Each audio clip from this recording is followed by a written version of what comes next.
Hello friends, જય શ્રી ગણેશ. બધાને સ્વાગત છે તમારું મારી ચેનલ ગુજરાતી કિચનમાં. મને નથી ખબર કે આ રેસીપી તમે પહેલાં ક્યારેય બનાવી છે કે નહીં, પણ ટ્રસ્ટ મી, એક વખત બનાવી અને ખાઈ લીધી તો હાથ રોકી નહીં શકો અને બીજી વખત ખાવા માટે. ક્યારે બનશે અને ક્યારે પૂરી થઈ જશે ખબર પણ નહીં પડે. અને મારી ઘરે તો વર્ષોથી બને છે, પણ દર વખત પહેલી વખત ખાતા હોય એવું જ બધા રિએક્ટ કરે છે. તો સિમ્પલ એવી રેસીપી છે, બધા આરામથી બનાવી શકે છે. નથી ભરવાનું, નથી લોટ બાંધવાનો, છતાં સમોસા કચોરીને ટક્કર મારે ને તેવી રેસીપી બને છે. તો ચાલો બનાવવાનું શરૂ કરીએ. તો એના માટે સૌપ્રથમ આપણે અહીંયા એક કડાઈ ગેસ ઉપર રાખી દીધી. કોઈ જાડા તળિયાવાળું વાસણ આપણે લેવાનું છે. હવે આપણે વાસણમાં માત્ર અડધીથી 1 ચમચી જેટલું તેલ એડ કરી દેવાનું છે. તેલ વધારે બિલકુલ લેવાની જરૂર નથી, બસ અડધીથી 1 ચમચી જેટલું જ લેવાનું છે. હવે તેલમાં એક મોટી ચમચી ભરી અને આપણે જીરું એડ કરી દઈએ. જીરું બળે નહીં એ પહેલાં જ આપણે એમાં બારીક કટ કરેલા મરચાં એડ કરીએ. લાલ મરચું પાવડરનો ઉપયોગ નથી કરવાના, તો લીલા મરચાં થોડા ચડિયાતા રાખશું. સાથે જ હલકી એવી હિંગ એડ કરી દઈએ અને હલકો એવો આ વઘારને થવા દઈએ. હલકું એવું બધું થાય એટલે આપણે એમાં 1 ચમચી જેટલા તલ એડ કરી દઈએ અને તલને પણ હલકા એવા શેકી લેવાના છે. કોઈ પણ વસ્તુ બળવી ન જોઈએ એ વાતનું ખાસ ધ્યાન રાખશું. હવે આ વઘાર સરસ એવો થઈ જાય એટલે આપણે એમાં ઘરની કોઈ પણ વાટકી સેટ કરી વાટકીની મદદથી 1 વાટકી જેટલું આપણે એમાં પાણી એડ કરી દઈએ. હવે આ પાણી છે એને આપણે ઉકળવા માટે રાખવાનું છે. એક તો આ રેસીપી એટલી સિમ્પલ છે ને કે બધા આરામથી બનાવી શકે છે, એકદમ ઝટપટ. તો હવે પાણી ઉકળે છે એની સાથે જ આપણે સ્વાદ પ્રમાણે મીઠું એડ કરી દઈએ અને અડધી મુઠ્ઠી જેટલા લીલા ધાણા એડ કરી દઈએ. લીલા ધાણાની જગ્યાએ મીઠા લીમડાના પાનનો ઉપયોગ પણ કરી શકાય છે, એની ફ્લેવર પણ એકદમ સરસ આવે છે. હવે બધી વસ્તુને સરસ એવી મિક્સ કરી અને આપણે અહીંયા અડધો કપ જેટલો રવો લઈ લીધો. ગેસની ફ્લેમ સ્લો કરી રવો એડ કરી દીધો અને સાથે જ અડધો કપ જેટલો ચોખાનો લોટ લીધો. એમાંથી 2 ચમચી જેટલો ચોખાનો લોટ બચાવી અને સાઈડમાં રાખી દેવાનો છે. એનો આપણે આગળ ઉપયોગ કરવાનો રહેશે. હવે અહીંયા આ બધી વસ્તુને એકદમ સરસ એવી મિક્સ કરવાની છે. તો ચોખાનો લોટ અને રવો બંને ખૂબ જ પાણી પીવે છે, તો એકદમ જલ્દીથી આ ડ્રાય થઈ જશે. તો આપણે એને મિક્સ કરવામાં થોડી ઉતાવળ રાખશું અને આ રીતનું થોડા ગાંઠા બની જાય એ રીતનું આપણું જે આ ડો છે એ બનીને રેડી થશે. થોડા ગાંઠા બને તો પણ કોઈ જાતનો ડર રાખવાની જરૂર નથી, કારણ કે આગળ આપણે એને આરામથી સ્મૂથ કરી શકવાના છીએ. તો અહીંયા તમે જોઈ શકો છો એકદમ છૂટું છૂટું એવું, એટલે કે લાપસી જેવું આપણું અહીંયા ડો છે એ બનીને રેડી થઈ ગયો છે. તો અહીંયા આપણે આને સતત મિક્સ કરતા રહી અને જેટલા આપણાથી થાય એટલા ગાંઠાને તોડી લેવાના છે. બાકી થોડા રહેશે તો કોઈ પ્રોબ્લેમ નથી આવવાનો. તો અહીંયા ગેસની ફ્લેમ આપણે લોટ એડ કર્યા પછી સ્લો જ રાખવાની છે, એ વાતનું ખાસ ધ્યાન રાખશું. અહીંયા બધું સતત સરસ એવું મિક્સ કરી અને બધું આવું મિક્સ થઈ જાય, છૂટું છૂટું થઈ જાય એટલે ગેસની ફ્લેમને આપણે બંધ કરી દેવાની છે અને એક વાસણમાં આપણે આ લોટને પલટાવી લેવાનો છે. તો અહીંયા તમે જોઈ શકો છો એકદમ છૂટું છૂટું અને થોડા ગાંઠા હોય એવું આપણું મિશ્રણ બનીને રેડી થઈ ગયું છે. પણ હજુ ગરમ છે તો આપણે એને ઉપરથી ઢાંકી અને થોડી વાર માટે સ્ટીમ થવા માટે એમ જ રાખી દઈએ. હવે એ આપણું ઠંડુ થાય છે ત્યાં સુધીમાં આપણે અહીંયા 3 બાફેલા બટેટા લીધા છે. મીડિયમ સાઇઝના 3 બટેટા લીધા છે. તો બટેટાની છાલ આપણે હટાવી લઈએ.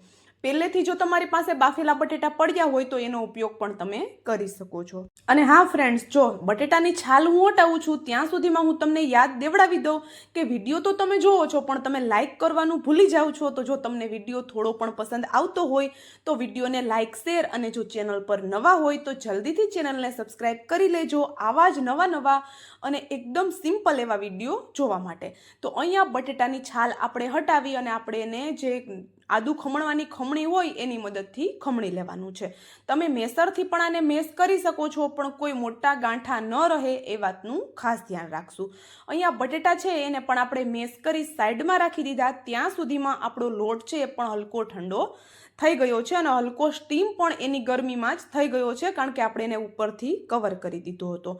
હવે હાથની મદદથી હલકું મસળી અને જે મોટા ગાંઠા છે એને આપણે એક વખત તોડી લઈએ. હવે આ મિશ્રણ જે બનાવ્યું છે એમાં જ આપણે બટેટાનું જે મેશ કરેલા બટેટા આપણા છે તે એડ કરી દેવાના છે. બાફેલા બટેટા એડ કરવાથી આપણો નાસ્તો એકદમ ક્રિસ્પી બનશે અને સાથે ટેસ્ટ એનો નેક્સ્ટ લેવલનો આવવાનો છે.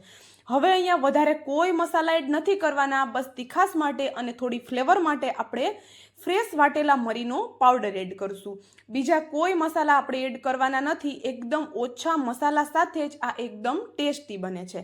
હવે હાથને સરસ એવા વોશ કરી અને આ રીતે આપણે બધી વસ્તુને એકદમ પ્રેસ કરી અને આનો એક સરસ એવો લોટ બાંધી લેવાનો છે. તો અહીંયા જે મોટા ગાંઠા છે એ પણ સરસ એવા મેશ થઈ જાય છે. તો આરામથી તમે આ રેસીપી કોઈ પણ જાતનો ડર રાખ્યા વગર બનાવી શકો છો. તો અહીંયા જોઈ શકો છો આવી રીતે આપણે એને થોડું મસળી અને ભેગું કરી લેવાનું છે એટલે આપણો ડો બનીને તૈયાર થઈ જશે. ઉનાળાનું વેકેશન છે તો બાળકો પણ ઘરે હોય છે, ઘણા બધા મહેમાન પણ આવતા હોય છે અને આપણે રોજ કંઈકનું કંઈક નવું બનાવવાનું જ હોય છે. એમાં આપણે એવું વિચારતા હોય કે એવું ઇઝીલી કંઈક બની જાય જો આપણે પણ વધારે મહેનત ન કરવી પડે તો આ રેસીપી બેસ્ટ છે. તમે એક વખત ચોક્કસ ટ્રાય કરજો જો ક્યારેય તમે ન બનાવ્યું હોય તો. તો અહીંયા આપણે ડો આપણો રેડી થઈ ગયો. એની ઉપર હલકું એવું ઓઇલ લગાવી અને સરસ એવું આપણે એને સ્મૂથ કરી લીધો. હવે હાથ આપણા છે વોશ કરી આપણે હલકું એવું એમાં ઓઇલ લગાવી લઈએ અને એમાંથી આ રીતે નાની નાની સાઇઝના બટન આપણે બનાવી લેવાના છે. એક તો આ જે નાસ્તો છે ને એનો શેપ એટલો સરસ એટલો ક્યુટ છે ને કે બાળકો તો આને માંગીને ખાશે કારણ કે ખાવામાં પણ એટલા જ ટેસ્ટી લાગે છે. તો આ રીતના બટન બનાવી લઈશું અને બધો નાસ્તાના બટન બનાવી અને રેડી થઈ જાય એટલે નાસ્તાને એક્સ્ટ્રા ક્રિસ્પી બનાવવા માટે એક પ્રોસેસ આપણે કરવાની છે પણ આપણે એમાં સ્લરી બિલકુલ નથી બનાવવાની. તો અહીંયા આપણા બધા બટન છે એ બનીને રેડી થઈ ગયા. તો હવે આપણે નાસ્તાને ક્રિસ્પી બનાવવા માટે આપણે જે ચોખાનો લોટ બચાવીને રાખ્યો હતો તે લઈ લઈએ અને આપણે આ સૂકો લોટ છે આવી રીતે ઉપર એની ડસ્ટ કરી દેવાનો છે, મતલબ કે છાંટી દેવાનો છે.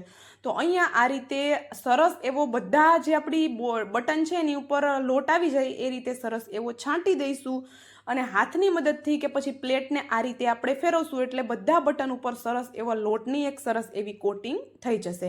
હવે આ રીતે કોટિંગ કરી અને આપણે આને ફ્રાય કરશું એટલે એક્સ્ટ્રા ક્રિસ્પી આપણો નાસ્તો બનીને તૈયાર થશે. હવે તળવા માટેની પણ એક ટિપ્સ છે આની, તો એ પણ હું તમને જણાવું છું. તો એના માટે સૌપ્રથમ તો આપણે તેલ અહીંયા એકદમ ધુમાડા નીકળે એવું ગરમ કરી લેવાનું છે. તેલ સરસ એવું ગરમ થાય પછી જ આપણે આ નાસ્તો એડ કરવાનો છે. ઓછા તેલમાં બિલકુલ નાસ્તાને એડ નથી કરવાનો કારણ કે આપણે આમાં ચોખાનો લોટ અને સાથે રવો એડ કરેલો છે. તો નાસ્તામાં તેલ બિલકુલ ન ચડે એ માટે એક તો આપણે લોટની કોટિંગ કરી અને સાથે જ ઉકળતા ગરમ તેલમાં એડ કરશું એટલે બિલકુલ એમાં તેલ નહીં ચડે. હવે અહીંયા આ રીતે આપણે નાસ્તો હલકો ક્રિસ્પી થાય ત્યાં સુધી આપણે એને નહીં પલટાવીએ. હલકો ક્રિસ્પી થાય પછી આપણે એને બંને સાઈડથી એકદમ ક્રિસ્પી કરારો થઈ જાય ત્યાં સુધી આપણે આને હાઈ ગેસની ફ્લેમ પર જ તળવાનો છે કારણ કે પહેલેથી 50% જેટલા લોટ તો આપણા કૂક થયેલા જ છે. તો હાઈ ગેસની ફ્લેમ પર તળશું તો પણ બિલકુલ કાચો નથી રહેવાનો. અહીંયા જોઈ શકો છો તમે નાસ્તાનો કલર એકદમ જોરદાર આવી ગયો છે. તો આપણે એને બહાર કાઢી લઈએ અને તેલમાં તળ્યો છે છતાં બિલકુલ એક્સ્ટ્રા કે વધારાનું તેલ આ નાસ્તો નથી પીતો. ઉપરથી એકદમ સૂકો અને તમને ડ્રાય લાગશે તો ચોક્કસથી રેસીપી ટ્રાય કરી શકો છો અને નાસ્તો તોડીને પણ હું તમને લાસ્ટમાં બતાવી દઈશ. એકદમ ક્રિસ્પી કરારો બને છે અને જોતા જ કોઈના મોઢામાં પાણી આવી જાય એવો આપણો અહીંયા નાસ્તો તૈયાર છે. તો ચાલો હવે મળશું આવા જ એક નવા વિડીયો સાથે. ત્યાં સુધી જય શ્રી ગણેશ બધાને and thank you for watching.